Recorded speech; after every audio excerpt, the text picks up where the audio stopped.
पण 26 हा खूपच मोठा आकडा आहे रे. म्हणजे 26 किलो वजन कमी झाल्यावर मला पण कधी कधी अविश्वसनीय वाटतं की हे असं कसं आपण जमलं. पण ते जमलं.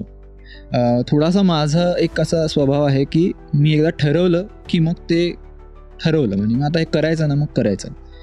दुसरी गोष्ट, मला रिझल्ट पण तसे मिळाले. म्हणजे काय, बरेच जणांना कधी कधी काय होतं की नाही तेवढं हे होत, मग नाउमेद होतात ते. आणि मग साहजिक आहे, म्हणजे मी या फेजमधून पण गेलो की आधीचं जे काय मी करत होतो त्याच्यामुळे 5-6 किलो कमी व्हायचं, पण परत ते काय एका लिमिटच्या नंतर कमीच नाही व्हायचं, मग वाढायचंच उलट.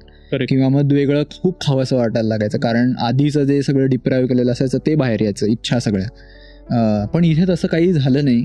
त्यामुळे मला असं वाटतं मी ते करत राहिलो, हा एक भाग झाला.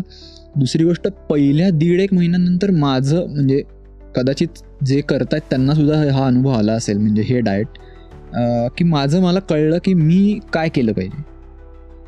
ह्याचं कारण असं आपल्याला कळायला लागतं की मी काय खाल्लं पाहिजे आणि काय नाही खाल्लं पाहिजे आणि किती खाल्लं पाहिजे.